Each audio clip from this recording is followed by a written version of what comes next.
liberty and justice for all. Thank you. All right, it looks like we got a good-looking crowd here tonight, or a good-looking group of people. I shouldn't call it a crowd. Good-looking group of people out here tonight. Thank you for coming out and supporting council and supporting your city. If you're here to speak at one of our public hearings tonight, when the public hearing comes up, there's a sign-up sheet in the back. Sign up for the public hearing you want to speak for. When you come up to speak at the public hearing, it'll be for that public hearing. You'll have 4 minutes to speak.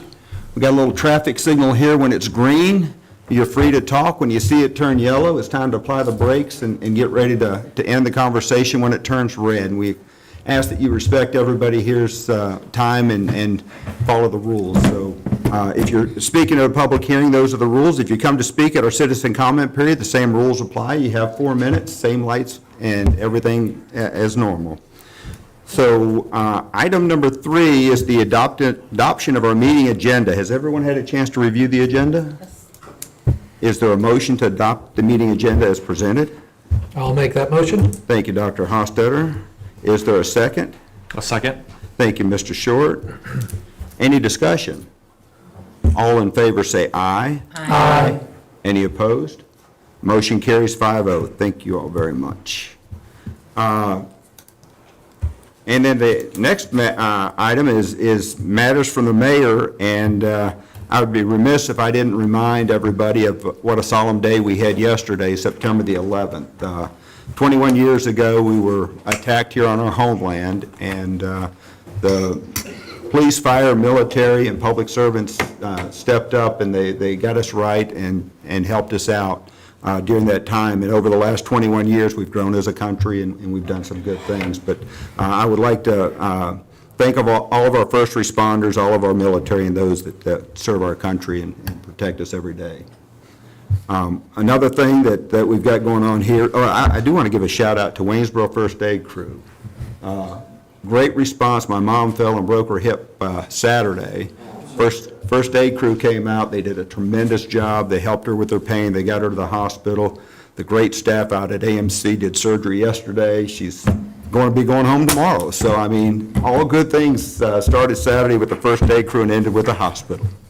So, that's the next great thing. And then we've got 2 new restaurants that opened up. One opened up about 2 weeks ago between our council meetings, Chipotle's. If you've not attended, very good food. The burritos are huge. They're good.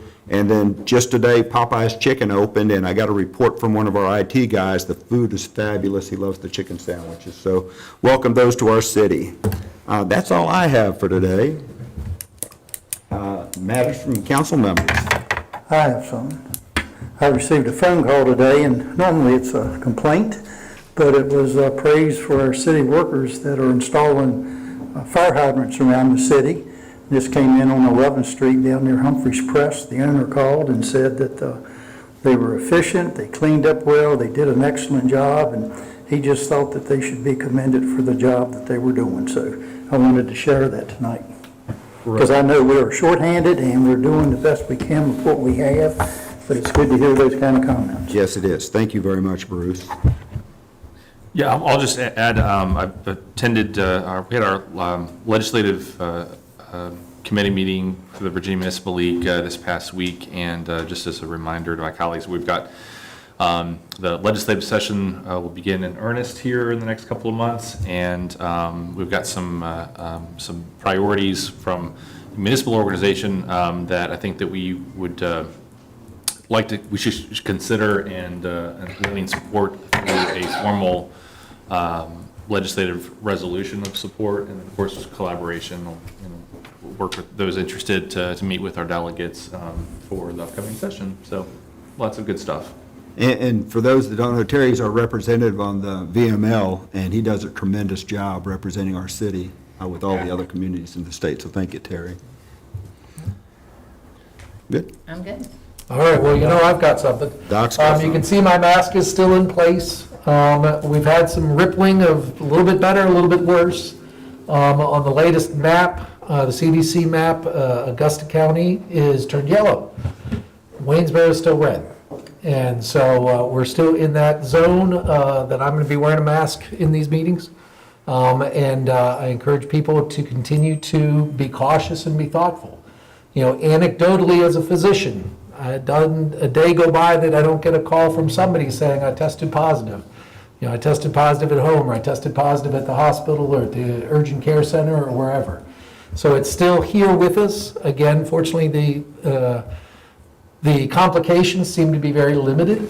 Folks seem to be getting over it, and there are options you can talk to your physicians about, depending on your risks and other things, to be treated for COVID, but we're not done yet. You've probably followed some of the updates. There's going to be a new booster available. My understanding is that some of the local pharmacies already have it in hand. Many do not yet. But stay tuned for who should be getting that booster that is more dedicated to the variants that we've been seeing. Because folks that are over 65, in particular folks with other health problems, are going to be the top of the list. So I encourage everyone to sort of stay tuned and again talk to their providers about when they should consider getting that. I'm glad that the mayor noted the celebration, or not celebration, the marking of 9/11 yesterday.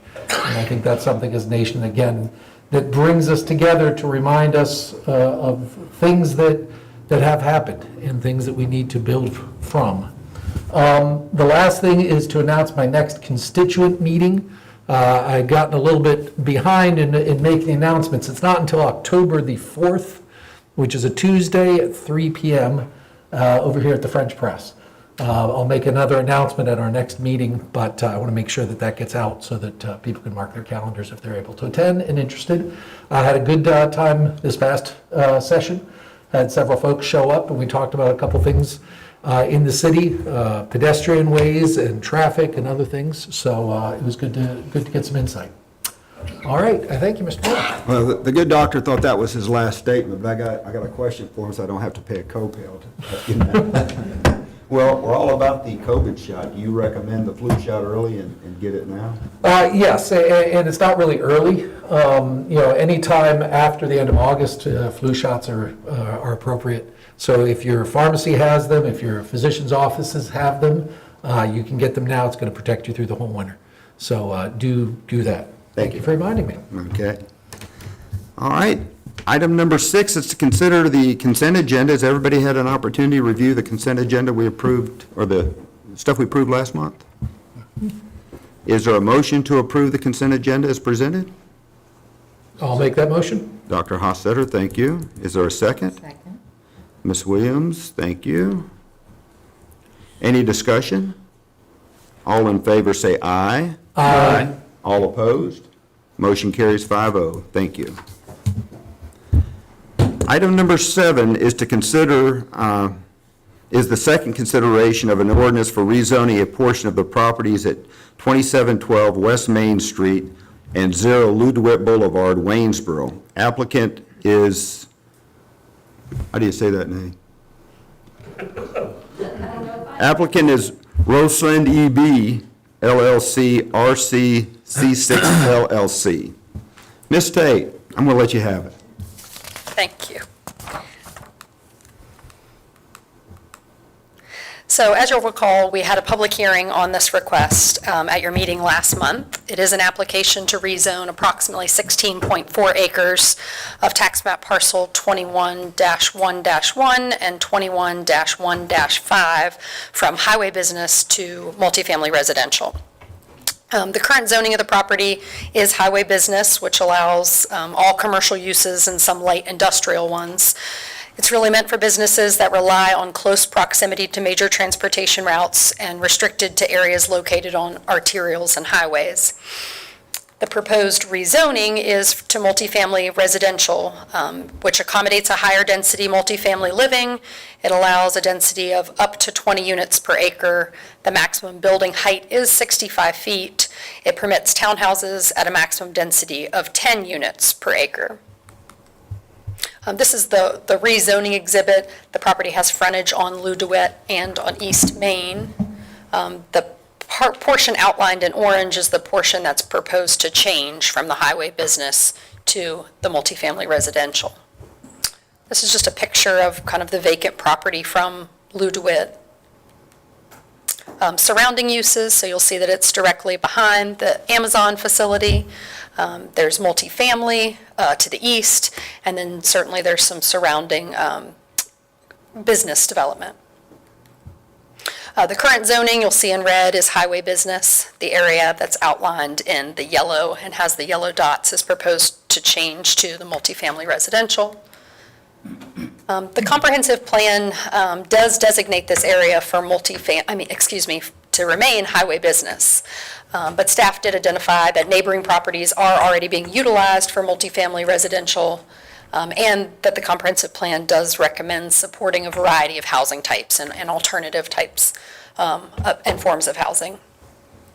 The concept plan that was provided, I will point out that it's not a proffered plan, but it is just a concept, shows about 180 apartments. They range from 3 to 4-story buildings. There would be 27 condos in this concept plan, and then some retail office space that fronts on Ludewitt. As we noted at the previous meeting, the underground utilities and stormwater infrastructure, that would all be reviewed during the site plan process, but that there should be adequate capacity and that the school system has sufficient capacity.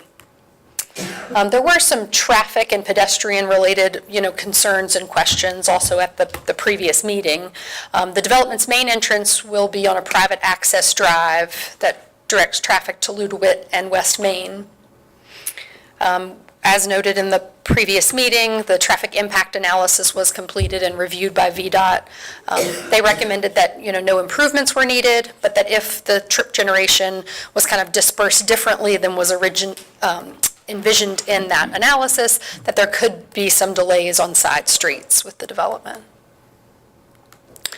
To get to the access and a proffered condition of the request, the applicant has proffered to construct a boulevard-style entrance with having, over 200 residential units on one primary connection. They do have a proposed emergency access through the Amazon facility, but in order to kind of ameliorate some of the concerns about that number of units having only one primary access at this time, the applicant did proffer a boulevard-style entrance that would separate the entering and exiting traffic.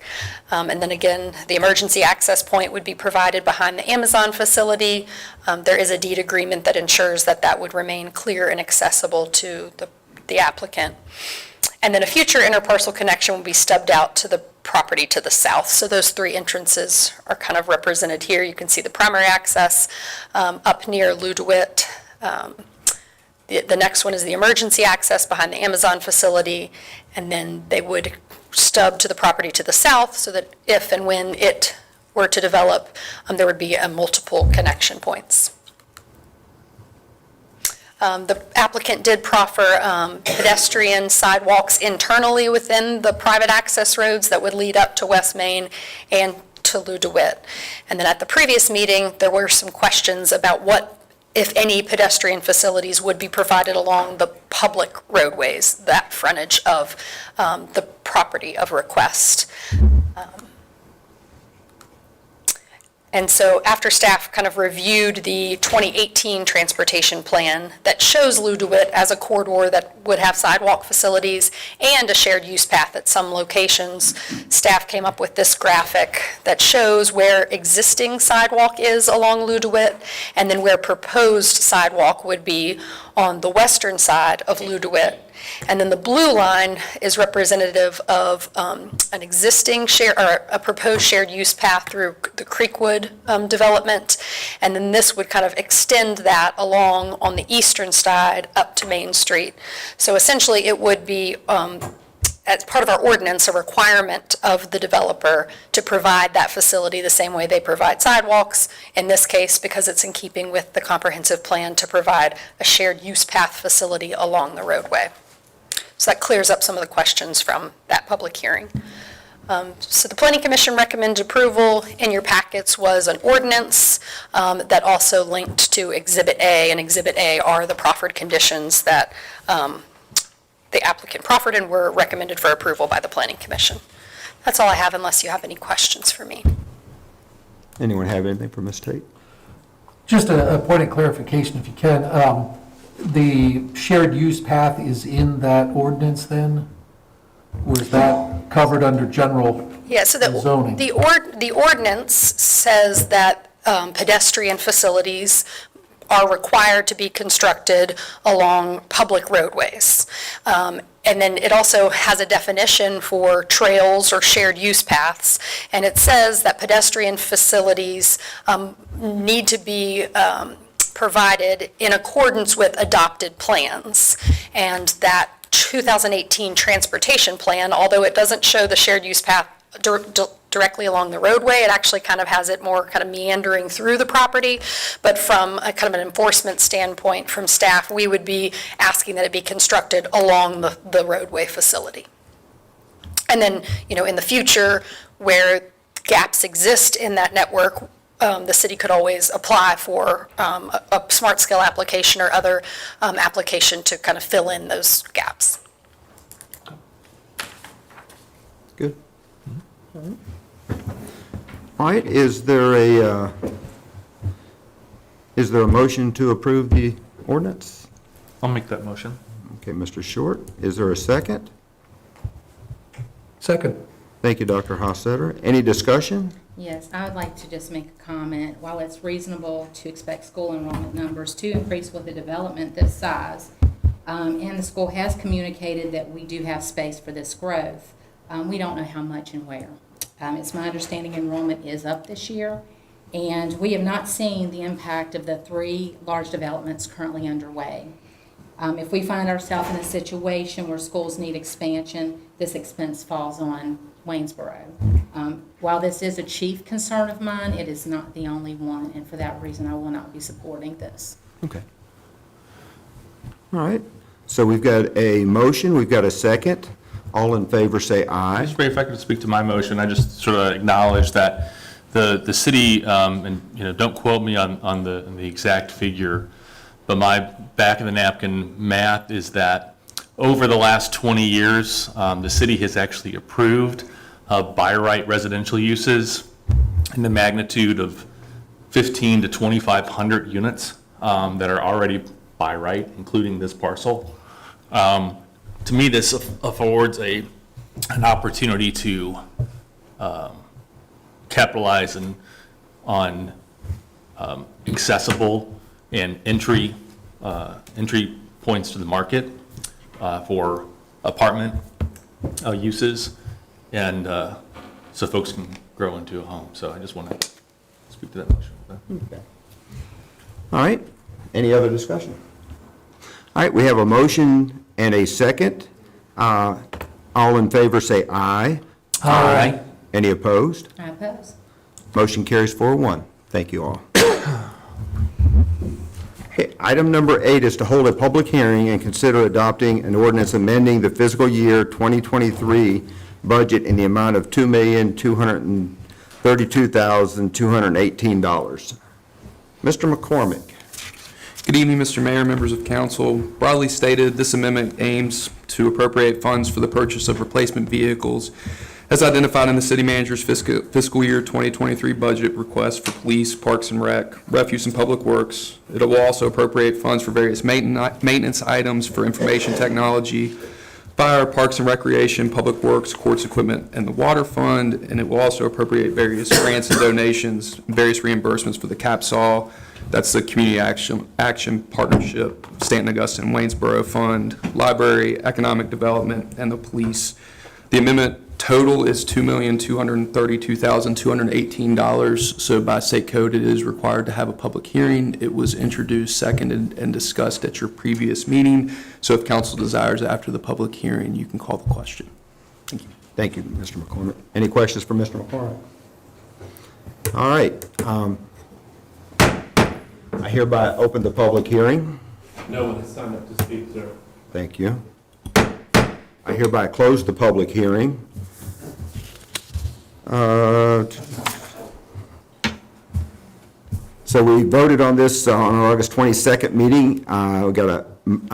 It was introduced and seconded. Is there any discussion now before we vote? All in favor say aye. Aye. All opposed? Motion carries 5-0. Thank you all very much. Item number 9 is to consider appointing a viewer to consider the application of William T. Elder to close and vacate approximately .069 of an acre unapproved street and alley east of the intersection of Elkin Circle and 11th Street. Ms. Tate, this is you again. Okay, so like you said, the Community Development Department has received an application to vacate approximately 0.69 acre of unimproved streets and alleys. It's to the east of the intersection of Elkin Circle and 11th Street in Winchester Heights between Block 9 and 10.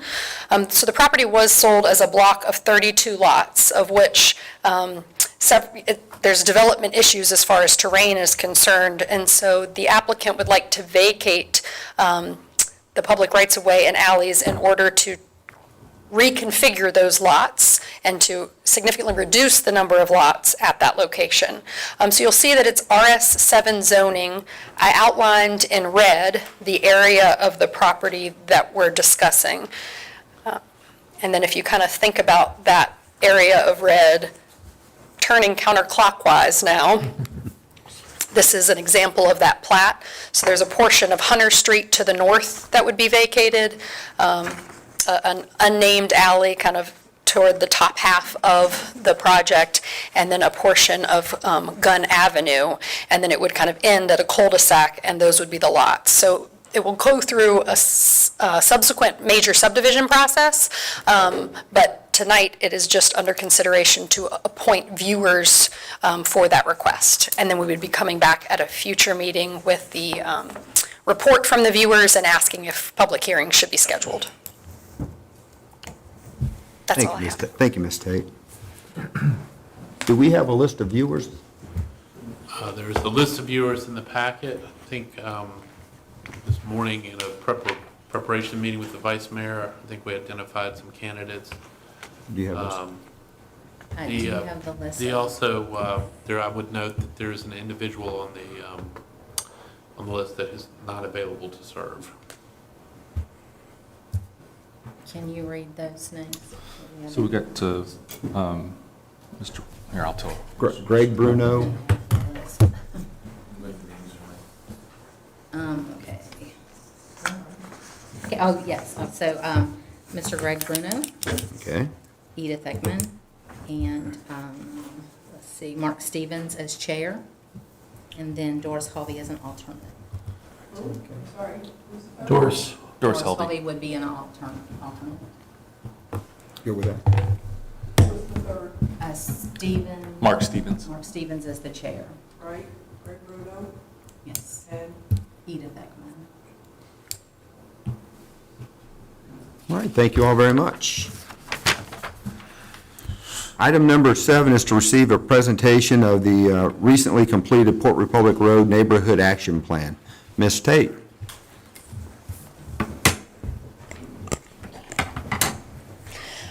So I wanted to start off by saying it's really my privilege to be able to present to you the Port Republic Action Plan. While I'm a vessel of this evening's presentation, this plan is truly a culmination and reflection of all of the hard work, input, ideas, and lived experiences from the steering committee and members of the Port Republic Road community.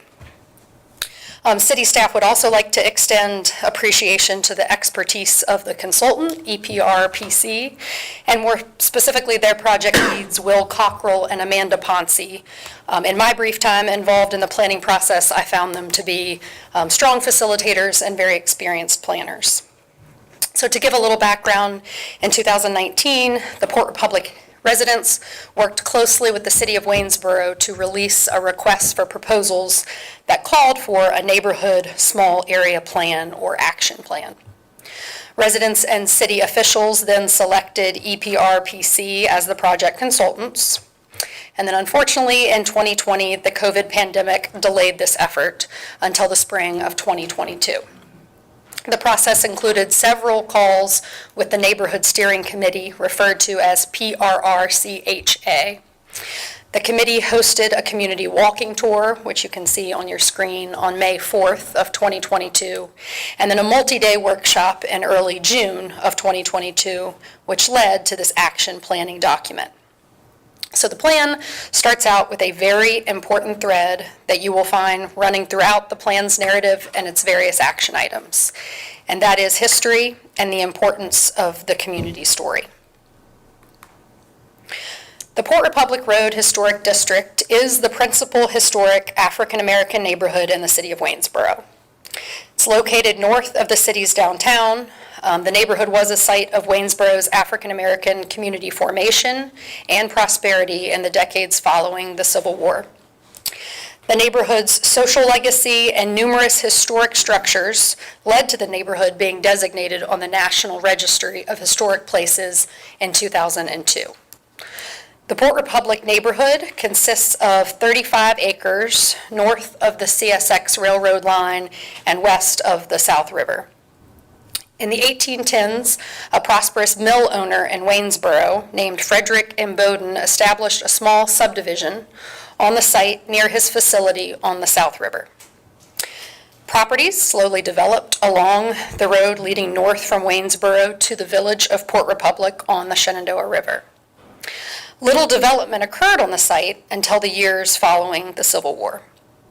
At that time, newly freed African-American residents began to move to the neighborhood to establish their homes and their businesses.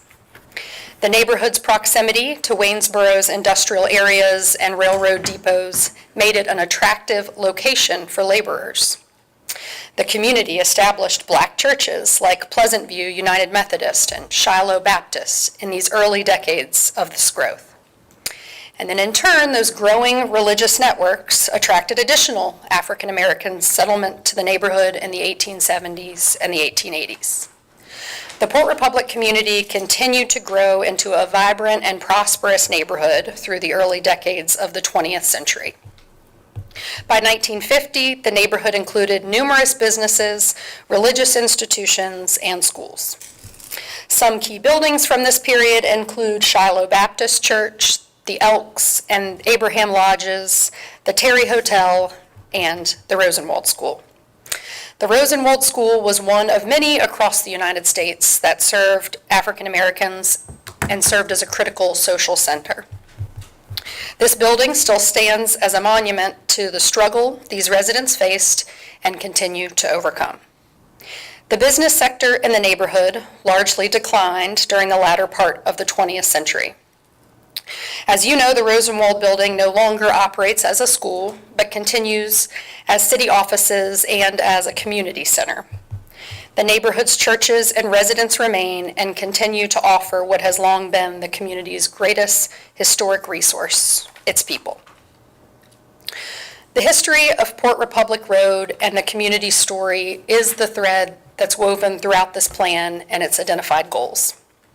So the three central goals of the plan are preserve Port Republic's historic resources. The second goal is to reinvest in Port Republic's future. And third is quality of life, improve overall quality of life in the neighborhood. The planning process was collaborative and engaging through the use of workshops, walking tours, and steering committee calls and discussions. First, a steering committee was convened and workshop planning calls laid the groundwork for the logistics of the workshops.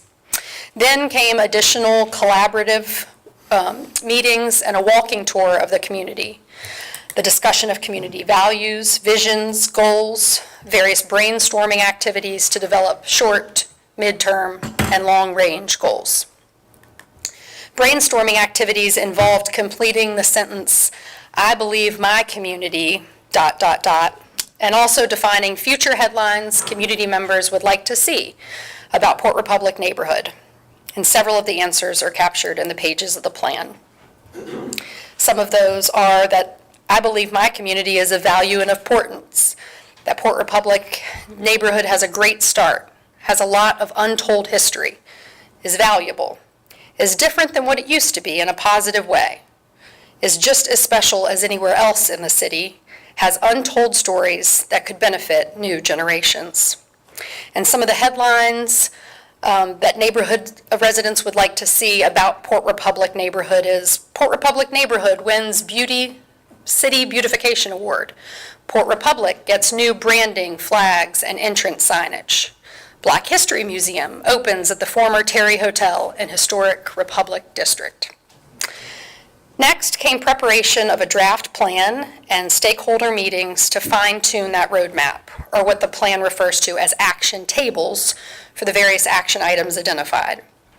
So now that we've set the stage for the background and details of the planning process, I'm going to turn our attention to those action tables because they represent the effort and the undertaking part of the plan.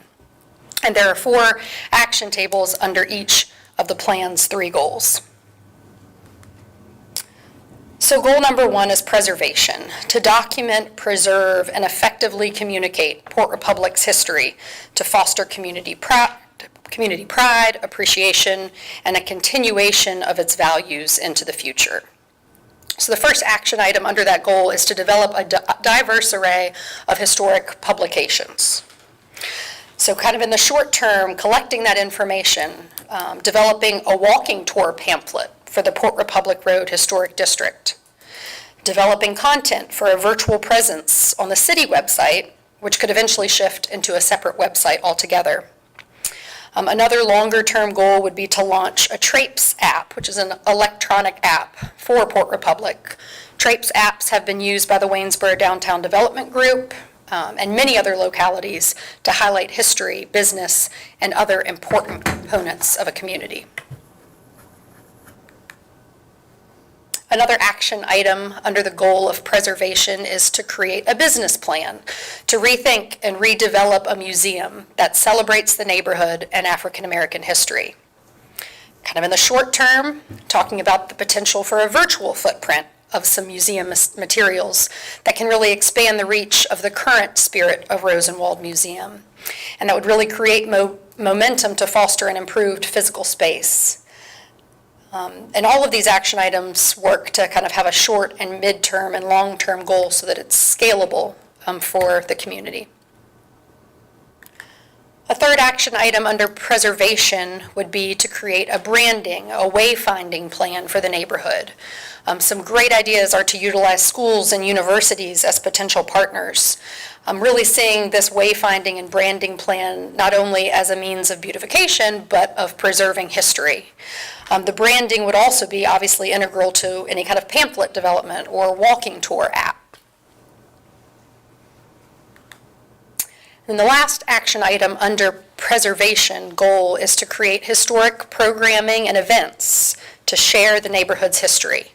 And some examples, there are many, but a festival of the book, planned walking tours, guest speakers, and festivals, and really having kind of a programmatic calendar of historic events. That's something that can foster pride in the neighborhood as well as really distribute and disseminate the history to others outside of the neighborhood.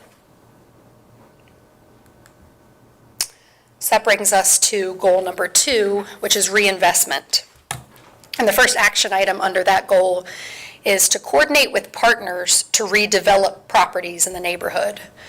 And while a lot of the discussion around this is that many of the properties are privately owned, what are things that can be done to encourage this reinvestment?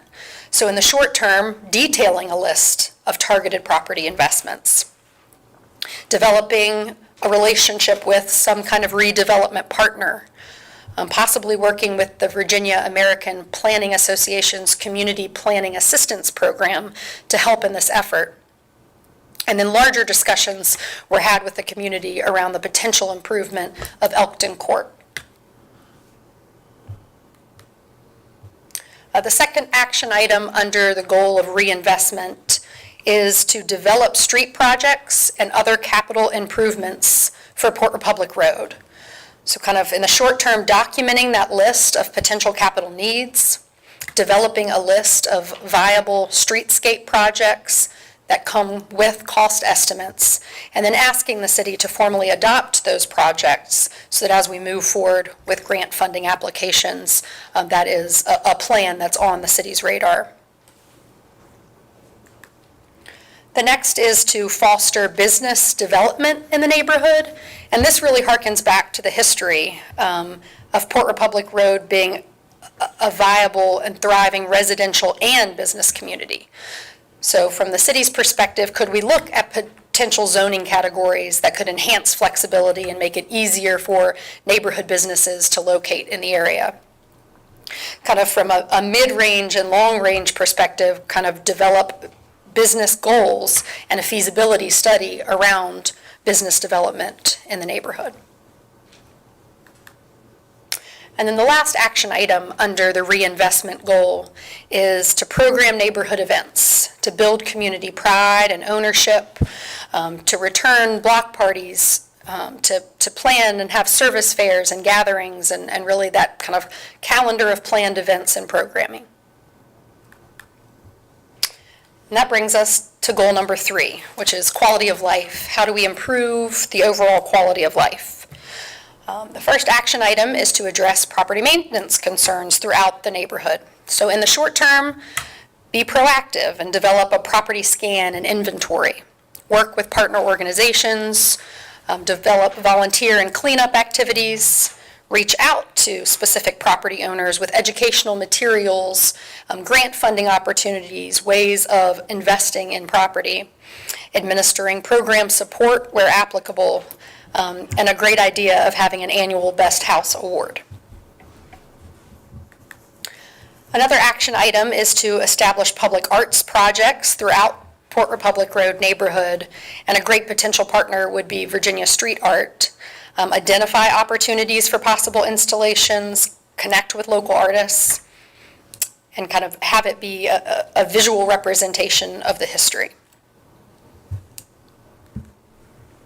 And then another significant theme that came up throughout the action item and discussion community meetings was to establish a community garden and kind of entryway signage and entryway welcoming into the community. So these kind of got paired together, but they kind of represent bookends almost of the neighborhood. On the CSX Railroad property, potentially working with having some signage there that identifies the historic Port Republic Road neighborhood with some landscaping. And then kind of at the other end of the community, back near the Rosenwald School, to potentially develop some kind of community garden initiative and effort. And then lastly would be the idea of creating a historic garden program along Port Republic Road. And again, that would come with identifying partner organizations, developing a list of plants and species, kind of beginning first small gardens, potential linear garden space and ideas that may even coincide with Greenway, and utilizing existing city-owned land near the Rosenwald School or adjacent to the Greenway. So that represents really the meat of the plan, the action items. So what's next? Although not a specific result of this planning process, but certainly something that was discussed in the stakeholder meetings, was revitalization of an outdoor basketball court facility near the Rosenwald School.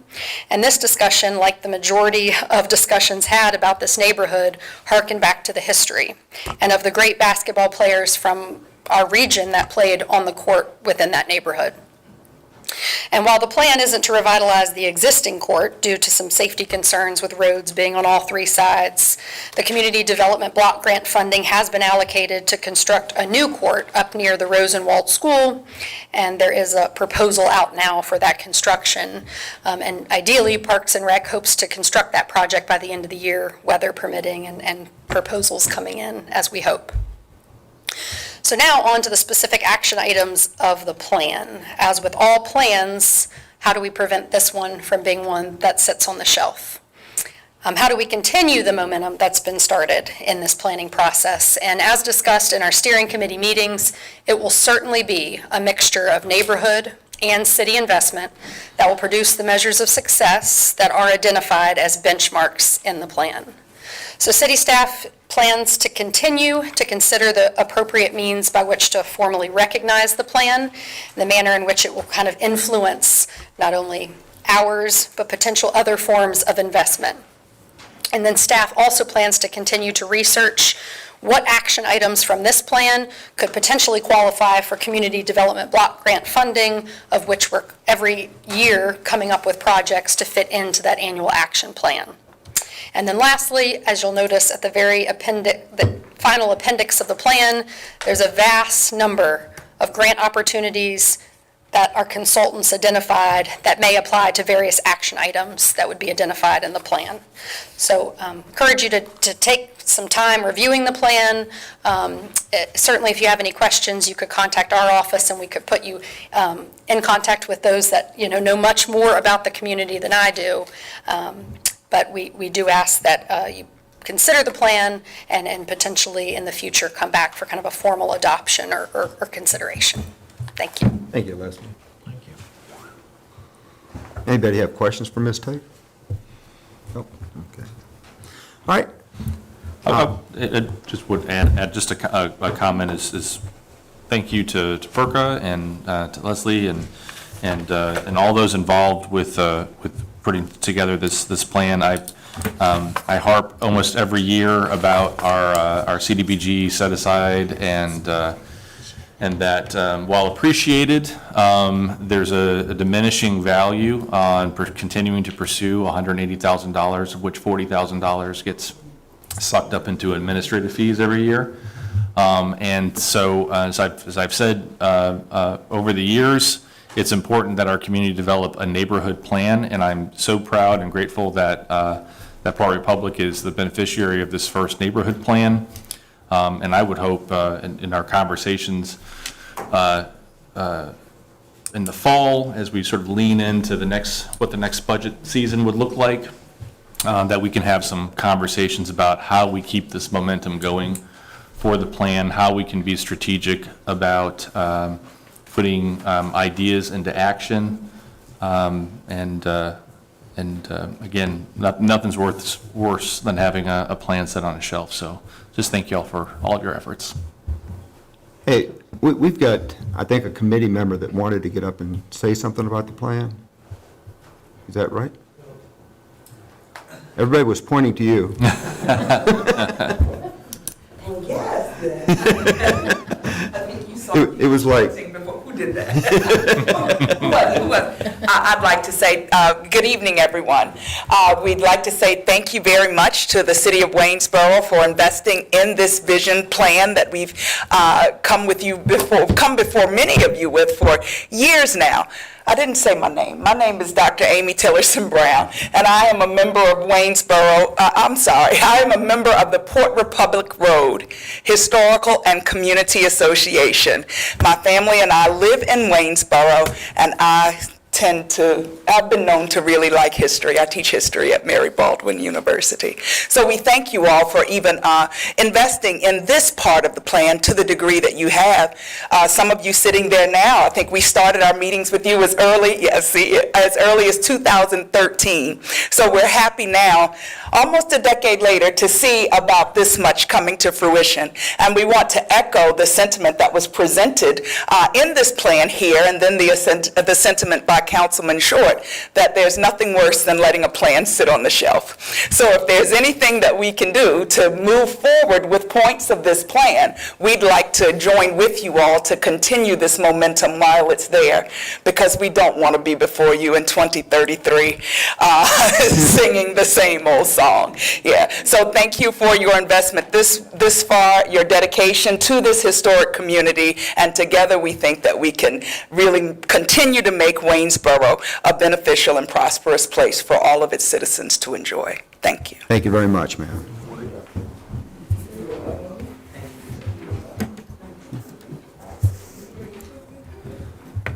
All right, that brings us to item number 11, which is to consider adopting a resolution ratifying an agreement for water services outside the city limit on Sumac Avenue, Waynesboro, Virginia. Mr. Ham.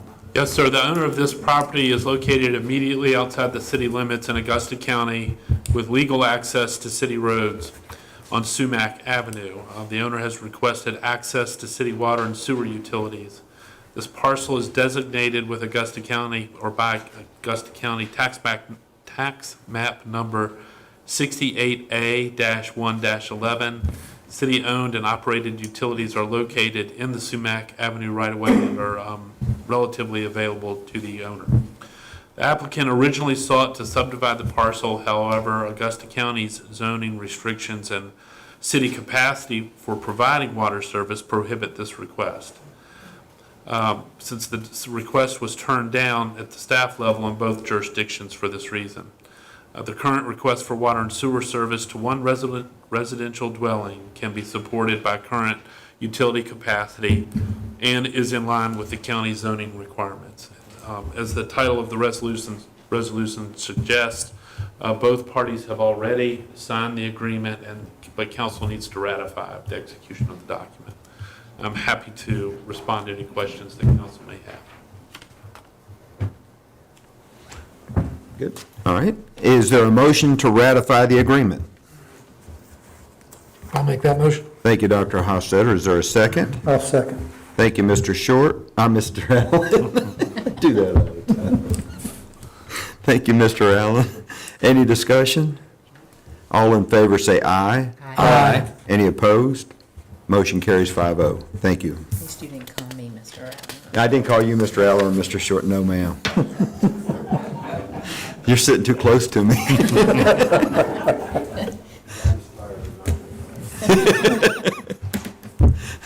Item 12 is to consider adopting a resolution providing blanket project funding commitment and authorize the city manager with blanking signature authorization relating to transportation projects under an agreement with Virginia Department of Transportation. Mr. Hamp. Yes, sir. This matter is presented to council at the request of VDOT, and it's intended to streamline and make more efficient the process by which the city works with VDOT on transportation projects. And essentially, this resolution grants the city manager authorization to execute project agreements and commit funds to transportation projects in the city of Waynesboro that are funded by VDOT or funded in partnership with VDOT and managed by VDOT. The language here may raise some concern about granting such authority to a city manager. But please be assured that in the past, virtually all the projects that would fall under the authority or the scope of such a resolution are presented to council in the form of grant applications or project funding applications. So actually, the council hears about, knows about, and approves the concept of these various projects even before they are identified and funded by VDOT. So rest assured, there's collaboration here. You're not kicking us out. I'm not kicking you. Okay. All right. Any questions for Mr. Hamp? Is there a motion to adopt this resolution? I'll make that motion. Thank you, Mr. Allen. Is there a Second. Thank you, Ms. Williams. Any discussion? All in favor say aye. Aye. Any opposed? Motion carries 5-0. Thank you all very much. Item number 13, correspondence, communications correspondence and calendar. I don't have anything this evening, sir. All right, thank you, Mr. Hamp. And then item number 14 brings us, how many folks do we have signed up for citizen comment? 2, sir. 2. We've got citizen comment period. You guys heard the rules, so who's first? Mr. Mike Jones. State your name and address. Mr. Mike Jones? Yep. I think you're good, sir. Go ahead. Okay. I get 4 minutes to come over here and complain about barking dogs that get to bark for 10 minutes. Okay, next. Craig Scott. Mr. Scott? Back again, like a bad penny. Good evening, Mr. Mayor, Ms. Mayor, honorable councilman, and good servants of our city. I hope you all are well. I wanted to talk about multiple things. Preparedness is part of good stewardship of the city. We have a proposal. It's a shiny new toy, Nature's Crossing Grant. We're all familiar with it. Made news Virginia today, or yesterday, I can't recall. But there's a fly in the proverbial ointment, if I may mix my metaphors. We would have to lay out $1.75 million to match the grant. Also, there would be an ongoing liability, as I always plead that it would be an ongoing liability because there would be maintenance and care for the facility. Also, it would reduce possible revenues coming in from other sources in that area. So you would increase your liabilities and lower your assets. We have a storm coming. We know in two weeks, the Fed's going to be raising 3/4 of a point. We talked about that earlier, previous meetings. The burdens of interest payments, the oncoming depression and stuff is coming. We see it in Europe already. I don't want to be all gloom and doom, but there is positive ways.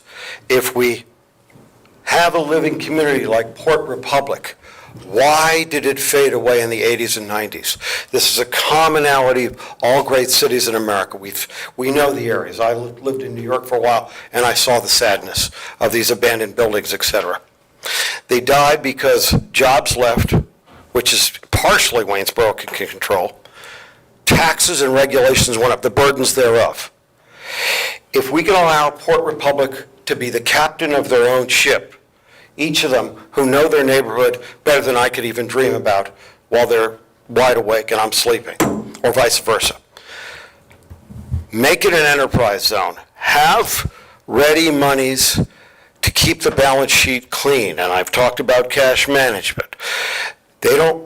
Port Republic and every neighborhood in the city does not have to wait for a plan.